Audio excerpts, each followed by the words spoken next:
Hello. So today I'm going to talk about what I would call the mind-body relationship or the mind-body dependency. So I think that the way that somebody's personality develops, the way that their character is structured, so to speak, is founded upon, in part at least, their physical structure. And the urge of a person who is not happy with their body in a very holistic general sense. If they're not happy with the way that they look, and I'm not just talking about how they present themselves or anything like that, or how fit they are or anything like that, but if you're not happy with how you look as a whole in general, then I think what people do is they retreat into abstractions. And to sort of give you an example, the Greek god Hephaestus was the smith god, basically. He made Achilles his great shield and armor, and he made other gods and demigods their equipment, and he was a great craftsman. But he was lame. He had one bad leg, and he was short and stumpy and kind of hairy, and they describe him as, pouring with sweat and limping around, and but despite his physical deformity, well, really not despite, but I would say because of his physical deformity, he focused entirely on crafting beautiful things. Since he himself was not a beautiful thing, he devoted all of his energy into crafting physical things external to himself. And this, I believe, Hephaestus's reaction to his physical deformities, is the healthy response. That's how a person in a healthy and how a very ugly or deformed person in a healthy environment will respond and develop themselves in order to compensate for what they lack physically in their own body. But today, the urge to escape into the abstraction has been pandered to and manipulated, exploited, I would say, by movements like the fat positive movement, or just egalitarianism in general, this idea that everybody is equal and that we all have the same worth and value, and that beauty standards are just subjective and everybody is just as beautiful as everybody else, and it's a disembodied philosophy, basically. It's a disembodied perspective on the world, which can only come from that desire to escape and sort of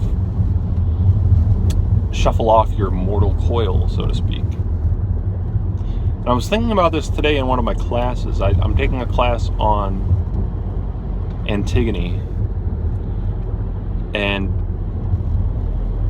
we were reading a piece today that discusses some of the feminist issues in Antigone, which is insufferable. But there was one interesting part, which is that the feminist that we were reading, who was speaking about Antigone, is a gender essentialist, is the way that they put it, which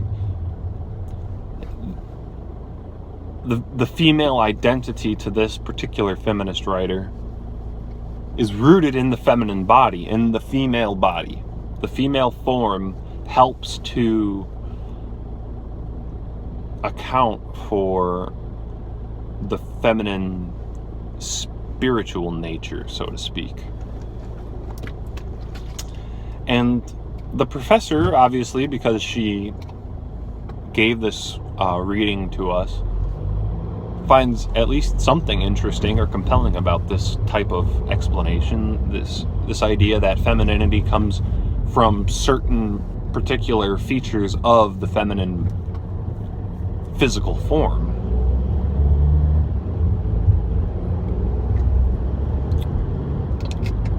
But this one outspoken fat ugly girl in class, who's, I'm not just giving her shit, she's big, she's obese, and she's ugly, in my humble opinion. She rose her hand and she said, I can't stand this author. I can't stand the idea that men and women are different, or that femininity is rooted in the physical body.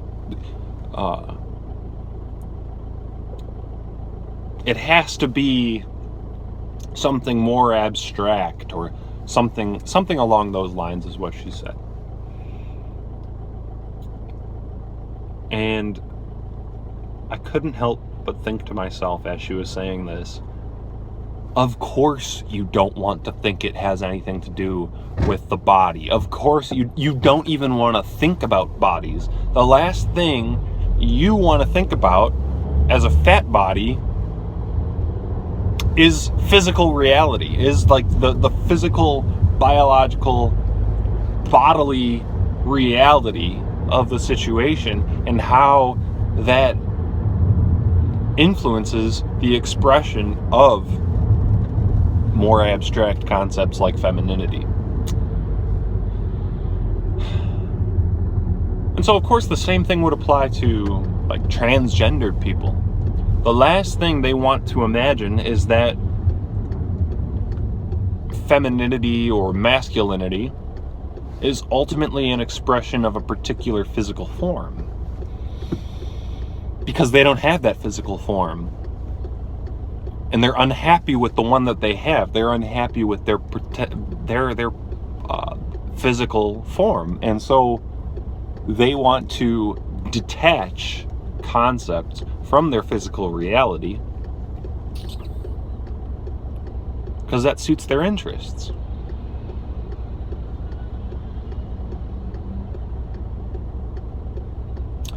So,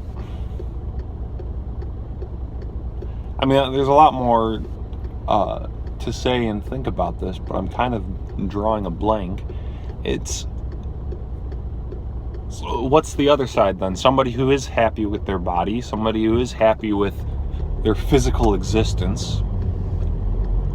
I think they recognize certain things about themselves in relation to that physical existence, and that adds a certain level of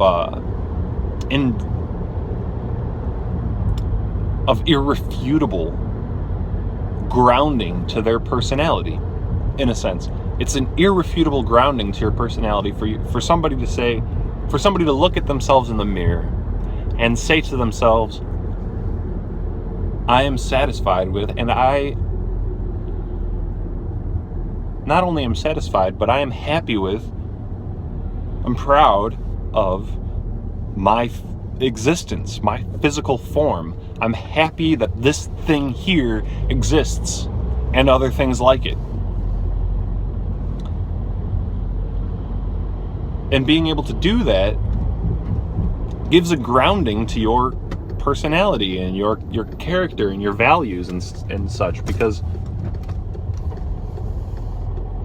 you recognize it as a physical necessity, almost a physical expression, an expression of your physical form.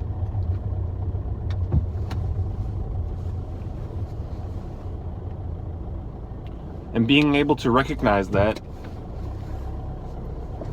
grounds you in something sort of beyond yourself as a consciousness into the material, into something that your brain and your consciousness has nothing to do with.